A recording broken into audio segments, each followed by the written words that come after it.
पिछले हफ्ते मैंने जो आपको बताया, आपको याद है क्या? उस खोए हुए लड़के के बारे में हम सबको मालूम है। और एक छोटी सी कहानी। एक बाप के दो बेटे थे और फिर छोटे लड़के ने आकर अपने बाप से जायदाद को मालूम किया और बाप ने जायदाद को दे दिया है। और उस लड़के ने दूरदेश में जाकर उन तमाम चीज़ों को ख़त्म कर दिया है। और आखिर में खाने के लिए कुछ न मिलने पर सूअर जिन फलियों को खाकर अपना पेट भरते हैं वो उनको खाने के लिए तैयार हो गया है। और इस तरह से भूखते तड़पते वक्त में उसे अक्ल आने पर वो अपने बाप के पास वापस चला गया और उस बाप ने अपने बेटे को कबूल कर लिया है और फिर से बेटे की मानिंद उसे इज्जत बख्शी। ये कहानी हम सबको मालूम है, लेकिन ये खोए हुए बेटे की जिंदगी में से पिछले हफ्ता सीखी गई 4 बातें आपको याद है क्या? पहली बात, कौन मांग रहा है? दोनों बेटों में से कौन मांग रहा है? इस लड़के ने मांगा है। क्या मांगा है? जायदाद को मांगा है। क्यों मांगा है? मर्जी के मुताबिक जीने के लिए मांगा है। कब मांगा है? और अपने बाप के जिंदा रहते ही, जायदाद के बंटवारे से पहले ही उसने मांगा है कि मेरी जायदाद मुझे दे दीजिए। ये 4 बातें बड़ी गहराई से पिछले हफ्ते हमने देखी थी। अब इस छोटे लड़के के हाथों में जायदाद आ गई है। उसने जो उम्मीद की है और उसको जो चाहिए उसका वो हिस्सा उसको मिल गया है। लेकिन उसके बाद क्या हुआ है? और मैं पूरी तरह से और बड़ी गहराई से इसको पढ़ने के बाद आप तक पहुंचा रहा हूं। अच्छी तरह से लिखें। आज 5वीं बात को मैं आपसे बांटने की उम्मीद करता हूं। अब उसके हाथों में जायदाद आ गई है। उसके बाद वो चला गया, बाप को छोड़कर, और बाप के घर को छोड़कर चला गया। ठीक है, पहले हम जो सीखेंगे वो सबक है कहां पर गया है। पहली बात, कहां पर गया है। दूसरी बात, क्यों गया है। और तीसरी बात, उसने क्या पाया है। चौथी बात, उसने क्या अपनाया है। और 5वीं बात, उसने क्या हासिल किया है। कहां पे गया है, क्यों गया है, क्या पाया है, क्या अपनाया है, क्या हासिल किया है। इन बातों को आपको बताते वक्त में और गिनतियों के बारे में बताते वक्त एक ही बात को लेकर उसको कई तरह से उसकी तफसीलात में क्यों बता रहा हूं, ताकि आप बेहतर तरीके से और आसानी से उन बातों को समझ सकें। कहां पे गया है? आइए, कलाम में उसका जवाब लिखा है, देखेंगे। 15वां बाब 13वीं आयत।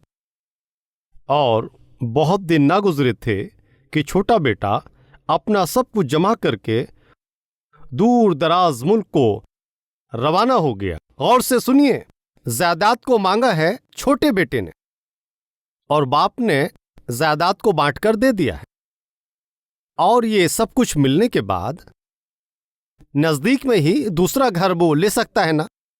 अगली गली में, दूसरे मोहल्ले में एक घर खरीद सकता था ना।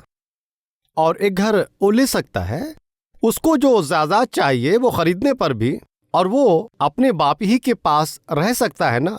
नहीं रहूंगा। और बाप को नहीं देखना है, उनके पहचान के लोगों को भी नहीं दिखना है, और जो उसको पहचानते हैं उनको भी नहीं दिखना है, और दूर जाना है। क्यों? उसके पास पैसा है ना। उसके पास अब पैसा है ना। और जब अब उसके पास पैसा आया है, आप गौर कीजिए, और बाप ने जब बंटवारा किया फौरन नहीं गया। ऐसा क्यों? जायदाद में खेत हो सकता है और पैसे हो सकते हैं, दूसरी चीजें हो सकती हैं।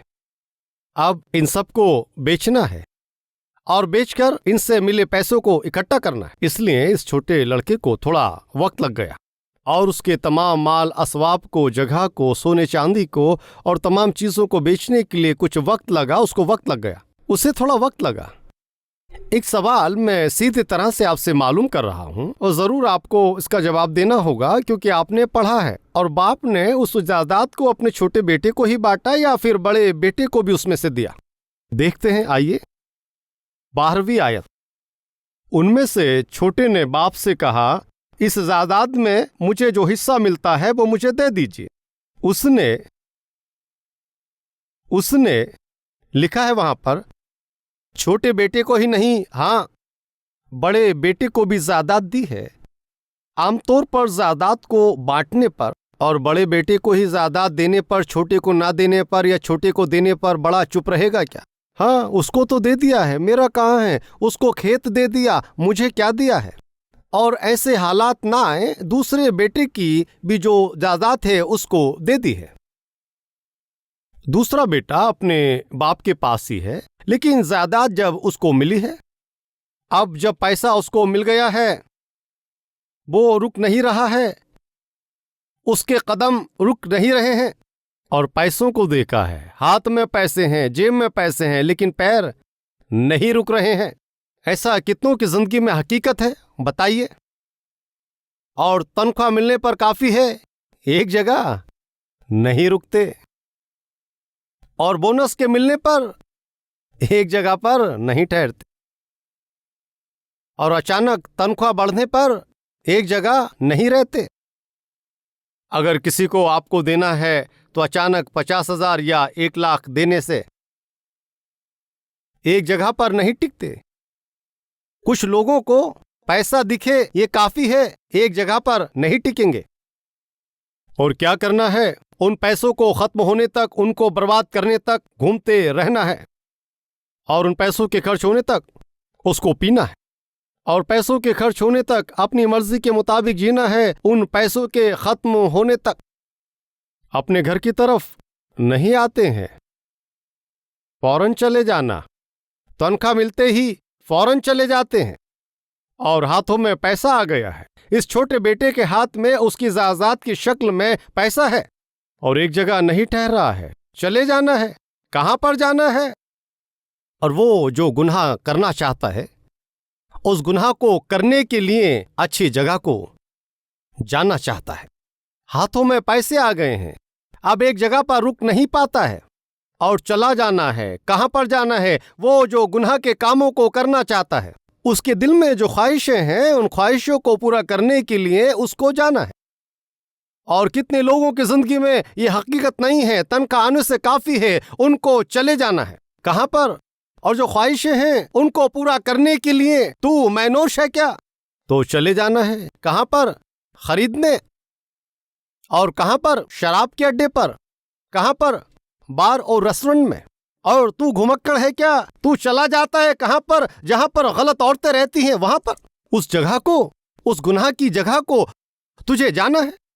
और कुछ लोगों को घूमने की आदत, लड़कों को लड़कियों के साथ घूमने की आदत, नाइट क्लब में जाने की आदत, और पब में जाने की आदत, रात भर घूमने की आदत। अब मैं मालूम कर रहा हूं तुम्हारे पास पैसे आने पर तुम क्या करते हो, और हाथों में पैसा आ जाए तो तुम क्या करते हो? बीवी को याद करते हो क्या? बच्चों को याद करते हो क्या? घर की जिम्मेदारियों को याद करते हो क्या? मुस्तकबिल के लिए कुछ सोचते हो क्या? हाँ, अगले महीने फीस भरना है तो पैसे अच्छी तरह से चलाएं, ये तुम्हें याद रहता है क्या? और बीमारी से बीवी तड़पती है, ऑपरेशन कराना है, इसलिए इन पैसों को अच्छी तरह से रखना है। किराए के घर में रह रहे हैं, अपना मकान होना चाहिए, इसको सोच रहे हैं। और जो पैसे आए हैं उनको अच्छी तरह बचा कर रखना है। और मालूम कर रहा हूं भाई और बहनों, तुम्हारे शौहर की तनख्वाह बढ़ने पर क्या करोगी? और तुम्हारे हाथों में पैसा आए तो क्या करोगी? फौरन खरीदारी को जाओगी, और तुम्हें जो चाहिए वो तुम खरीदती रहती हो। पैसे आए और बस खरीदती रहती हो, उतना ही है ना तुम्हारा काम। और हाथ में पैसा आ जाए तो तू एक जगह नहीं रुकता। और ये खोए हुए इंसानों की जिंदगी में दिखने वाली आम बात है, और बिना जिम्मेदारी के जीने वाले लोगों की जिंदगी में दिखने वाली ये बड़ी हरकत है। हाथों में पैसे आए हैं और अब वो दौड़ता है और भागता है। और ऐसे लोग हैं क्या? हाथों में पैसे आकर एक जगह ना रुककर फौरन ही मर्जी पूरी करनी है, फौरन ही ख्वाहिश को पूरा करना है। मेहरबानी से सुनिए, कहां पर जा रहा है? दूर जा रहा है। क्यों दूर जा रहा है? वो जो गुनाह का काम कर रहा है किसी को मालूम ना हो इसलिए। वो जो फितरत कर रहा है वो किसी को मालूम ना हो इसलिए। एक और शख्स को बताता हूं खुदा के कलाम में। आइए पैदाइश की किताब उसकी 37वीं आयत। और उसके भाई अपने बाप की भेड़ बकरियां चराने सिकमों को गए। तब इज़राइल ने हजरत यूसुफ से फरमाया, तुम्हारे भाई सिक में भेड़ बकरियों को चरा रहे होंगे, सो आओ अब मैं तुम्हें उनके पास भेजता हूं। और उन्होंने कहा, हजरत याकूब की 12 औलादें हैं और उनमें से एक हजरत यूसुफ है, और आप हजरत के साथ रहते हुए आपकी दी हुई जिम्मेदारियों को अच्छी तरह से निभाने वाले, और हजरत यूसुफ आप रूहानियत से भरे हैं, और भेड़ों को चराने वाले उनके दूसरे भाई। और लिखा है वो गए हैं, और मैं मालूम कर रहा हूं कि वो भेड़ों को चराते थे इसलिए वहां पर गए हैं। उस गांव से 1 किलोमीटर दूर जाते हैं और पास वाले खेत को जाते हैं, और हरी चरागाह मिले तो उससे और दूर जाते हैं, लेकिन ज्यादा दूर नहीं जाएंगे। और से सुनिए, हजरत याकूब हजरत यूसुफ को बुलाकर कहते हैं, देखो तुम्हारे भाई भेड़ों को चराने के लिए, चरागाह में भेड़ों को चराने के लिए, और वो गए हैं, उनको जाकर देखो। वो ये नहीं कहते, वो उस जगह के नाम को कहते हैं। फरमाया, सुनो, आपके भाई शेकेम जिसको कहते हैं वहां पर वो गए हैं, और वो जिस जगह पर रहते हैं वहां से शेकेम कितना दूर है मालूम है? लगभग 70 किलोमीटर। क्यों? वो उतना दूर क्यों गए? भेड़ों को चराने के लिए। और 70 किलोमीटर इतनी दूर उनको क्यों जाना पड़ा? उसकी जरूरत क्या है? गौर से सुनिए, शेकेम इसको गुनाह की जगह कहते हैं। और हजरत याकूब की एक बेटी जो उस जगह से गुजरने पर ही, और वहां के लोगों के लिए लिखा है, उन्होंने आपकी बेटी को देखा और गलत नियत डाली। और ये इस तरह की जगह है जहां पर औरतों को कोई इज्जत नहीं दी जाती, और ऐसी जगह जहां पर कोई गलत करे तो मालूम करने वाला नहीं, जो कुछ भी करो वो चल जाता, उस तरह की जगह है। ये गुनाह की जगह है। गुनाह आसानी से करने के लिए ये एक अच्छी जगह है। और आपके बेटे कहाँ गए मालूम है? दूर गए हैं। क्यों उतनी दूर वो गए हैं? गुनाह करने के लिए वो जगह बेहतर है। दूसरा, गुनाह करने से देखने वाले वहां पर बिल्कुल कोई नहीं है। कितने लोग आज गुनाह करने के लिए दौड़ते हैं, कहां पर? और जहां पर कोई आता जाता ना हो उस जगह, और जहां कोई उनको ना पहचानता हो ऐसी जगह पर वो जाकर और गुनाह के कामों को करने के लिए ऐसी उम्मीद रखने वाले कितने हैं? माँ से और बाप से झगड़ा करते हैं, डैडी चाहे कुछ भी हो, मैं नौकरी के लिए बेंगलुरु ही जाऊंगा, मुंबई ही जाऊंगा, मुलाजमत के लिए चेन्नई ही जाऊंगा, पढ़ाई करने के लिए। और वो लड़की घर में लड़ती रहती है, मैं यहां पर नहीं पढ़ूंगी, मैं हैदराबाद ही जाऊंगी, चेन्नई ही जाऊंगी, वहीं पर जाकर पढ़ूंगी। क्यों बेटी इतनी दूर? यहां पर पढ़ाई करने से हमारे साथ रहोगी ना? नहीं नहीं, वहां खास तालीमात हासिल करने का मौका मिलेगा, वहां पर मैं अच्छी तरह तालीम हासिल करूंगी। और वो सोचते हैं हमारी बेटी पढ़ाई के लिए हैदराबाद गई है, पढ़ाई के लिए चेन्नई गई है, माँ और बाप ये सोचते हैं। लेकिन ये लड़का और लड़की जो हैदराबाद गए हैं, चेन्नई गए हैं और पढ़ाई के लिए नहीं गए, तो फिर किसके लिए? उस लड़के के सहारे ये लड़की भी गई है। कौन सी लड़की? माशूका। कौन सा लड़का? माशूक। वो हैदराबाद जा रहा है, मैं यहां पर क्या करूं? मैं भी जाऊंगी, उसके साथ हैदराबाद में घूमना है। वो बेंगलुरु जा रहा है या फिर ये जा रही है, और उस लड़की के कदम एक जगह पर नहीं रुकते। इसकी वजह यह है क्योंकि वो लड़की भी वहां पर गई है।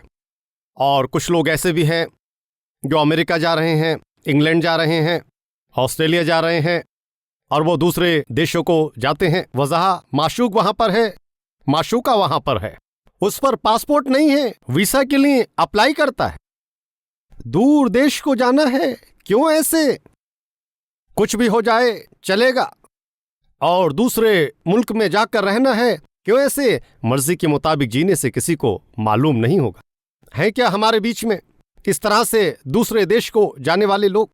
मर्जी के मुताबिक जीने के लिए, गुनाह के कामों को करने के लिए। शौहर को मालूम नहीं होना है, बीवी को मालूम नहीं होना है, माँ और बाप को भी मालूम नहीं होना है, और करने वाले गुनाह के काम कोई देखना नहीं है, और देखने से कोई पहचाना नहीं चाहिए, तो बेहतर है दूर चले जाना।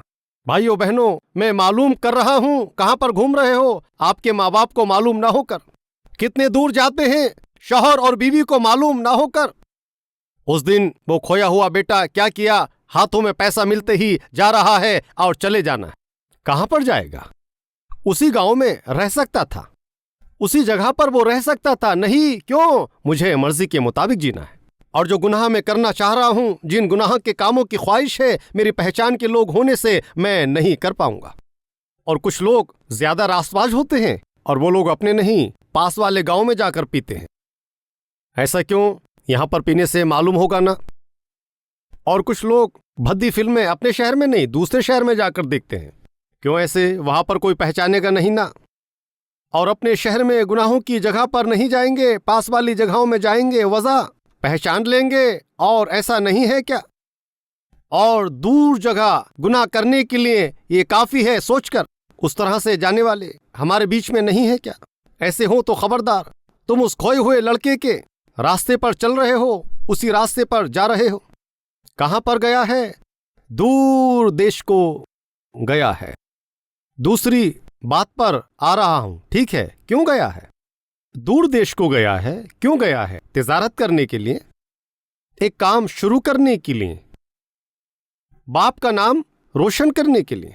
और मेरे ही गांव में रहने वाला दूसरे शहर को जाकर उसने बहुत अच्छी तिजारत की है, उसका काम बढ़ गया है। उसके लिए क्या है? उसका क्या? सुनिए, गुनाह के कामों को करने के लिए, गिरे हुए कामों को करने के लिए, और उसके पास जो पैसे हैं उसको खर्च करने के लिए। और जो गुनाह का काम वो करता है, मालूम करने वाला नहीं रहना है, सवाल करने वाला नहीं होना है, बिना किसी डर के बेखौफ होकर गुनाह करना है। कितने लोग ऐसे मौके की तलाश में, मौके को ढूंढने वाले आज कितने हैं। माँ और बाप के साथ रहने से, भाई और बहन के साथ रहने से, उनके साथ एक ही जगह रहने से बार बार मालूम करते हैं कहाँ जा रही है, क्यों इतनी देर से आती है, और कौन है जिसने अपनी गाड़ी से तुझे छोड़ा है, क्यों फोन पर बात करती है, वो शख्स कौन है। ये तमाम झंझट की बातें मुझे नहीं चाहिए। वो झंझट है क्या? इस तरह से मालूम करना झंझट है क्या? और जिम्मेदार होकर तुम्हारा भला बुरा मालूम करना, ये ऐसे झंझट है क्या? यस, खोए हुए लोगों को ये झंझट लगता है। और माँ नहीं पूछना है, बाप नहीं पूछना है, शौहर को नहीं पूछना है, और बीवी को भी नहीं पूछना है कहाँ जा रहे हो, क्यों इतने वक्त तक तुम बाहर थे, क्यों इतनी देर से आए हो। इस तरह से पूछने पर कुछ लोगों को गुस्सा आता है। इन हालातों में आज है क्या कोई? अगर शौहर अपनी बीवी से पूछती है क्यों आज इतनी देर से आए हो, और 6 बजे ही तो आपका ऑफिस बंद हो जाता है, इस तरह से बोलने पर शौहर को कितना गुस्सा। और शौहर अगर अपनी बीवी से पूछता है कि इतना वक्त हो गया कहां से आ रही हो, तो अपने शौहर को जवाब देने में उनको इतना गुस्सा। ये शौहर और बीवी कौन है जानते हैं? भटके हुए लोग। और जिन कामों को करते हैं, अगर ये अच्छा करें तो उनको डरने की जरूरत बिल्कुल नहीं है। समझने के लिए, कैन ने हाबिल को मार दिया है, उसने अपने भाई को खत्म किया। और ये देखकर खुदा ने कैन से पूछा, कैन तेरा भाई कहां पर है, मालूम किया। और इस तरह से पूछने पर कैन को समझना चाहिए खुदा ने देखा है, उसने जो गलत काम किया है वो खुदा ने देखा है। और इसलिए कभी सवाल ना करने वाला वो खुदा अपने भाई को मारने पर कहता कहां पर है, तेरा भाई कहां है, मालूम करता है। यकीनन उसे मालूम है मेरे दिल में क्या है, मालूम है जो मैं कर रहा हूं, मालूम है, और जो मैंने किया है मालूम है। और मैंने जो कुछ किया है खुदा को मालूम हो गया है, तो उसके लिए माफी तो मांग सकता है ना। कैन तेरा भाई कहां है? क्यों मेरे भाई का क्या मैं चौकीदार हूं, मुझे क्यों पूछते हो?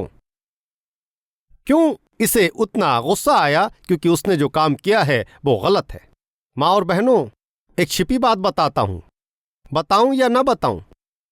और क्यों आप इतनी देर से घर आए आपके मालूम करने पर? ऐसा मालूम करने पर आपका शौहर बिना कुछ कहे अगर बंदर की तरह वो चिल्लाता है तो दाल में काला है। क्या भाई आप हमें फंसा रहे हैं? और मेरा पासवर्ड आप मेरी बीबी को बता रहे हैं? और आप जो कर रहे हैं वो भले काम होने से और नेक काम होने से, और आपके भले और बुरे को समझने वाली आपकी बीवी कहती है कि देर हो गई, तो आप उसको बता सकते हैं ना, ऑफिस में काम था और इसलिए मुझे देर हो गई, ऐसा तो आप उसको कह सकते हैं ना। हम लोग अच्छी तरह से टहल के आते हैं, और उस तरह से टहल कर आने पर यकीनन घर में बीवी मालूम करती है और उस तरह पूछने पर गुस्सा तो आता है।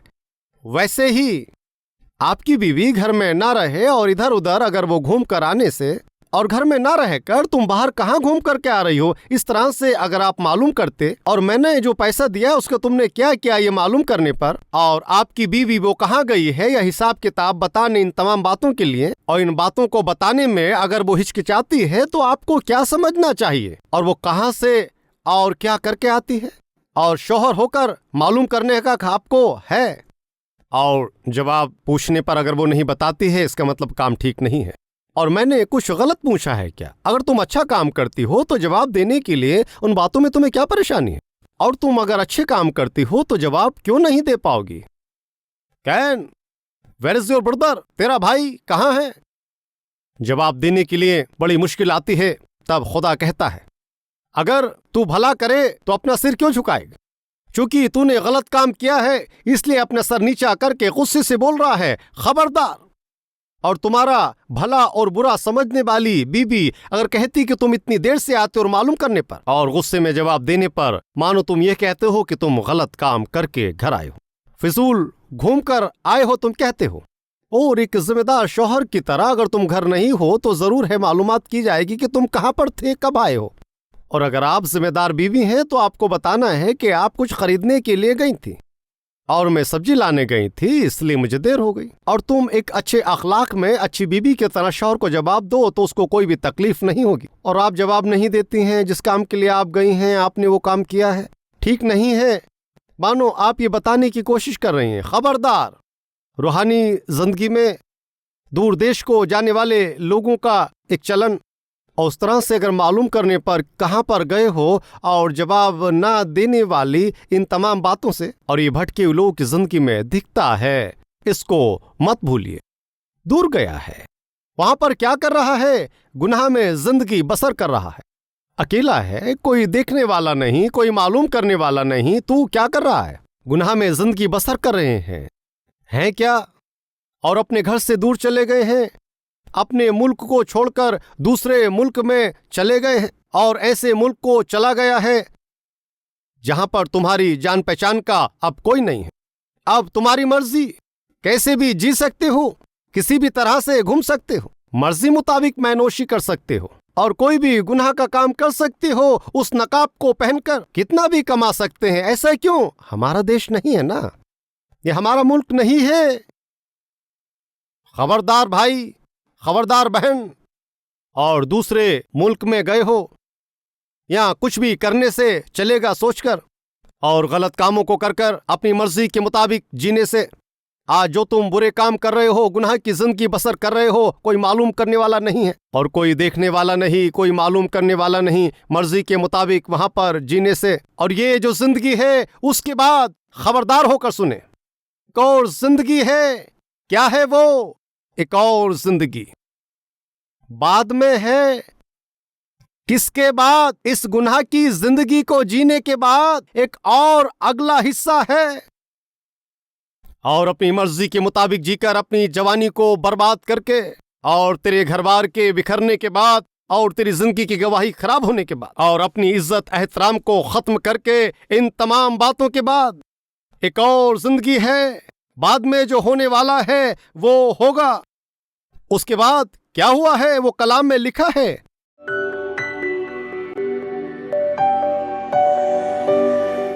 हमारे प्यारे खुदावन, आज कितने लोग इस कलाम को सुनकर, हाँ मैं भी खोए हुए लड़के की तरह जी रहा हूं और अपने बाप से दूर जाकर अपनी मर्जी के मुताबिक जीते हुए उसके बदले में किए गए गुनाहों की सजा पाकर बदनसीबी और बदहवासी के हालातों में और रोटी कपड़ा मकान ना रहने वाली ऐसी जिंदगी को मैं बसर कर रहा हूं। है खुदा, मेरी जिंदगी उजड़ गई है, ये बिखर गई है, मुझे माफ करे खुदा, तेरे बिना जिंदगी फिजूल है। और इस तरह से कबूल करके अपनी गलतियों को मानकर तौबा करके हर एक भाइयों को बहनों को, हे खुदा आप माफ करें, जिस तरह से उस बच्चे के घर आने पर उसके बाप ने उसको मान लिया, वैसे ही ऐ खुदावन माफी मांगने वाले हर एक को आप कबूल करके और अपने फजल से एक नई जिंदगी उनको बख्शते हुए और आपके वारिस बनकर आपके बेटे बेटियों की तरह जीने की जिंदगी हम सबको अता करें, हजरत अल मसीह के वसीले में मांगते हैं, आमीन। हमारा पता Calvary, post box number 30, Kukatpally, Hyderabad 72।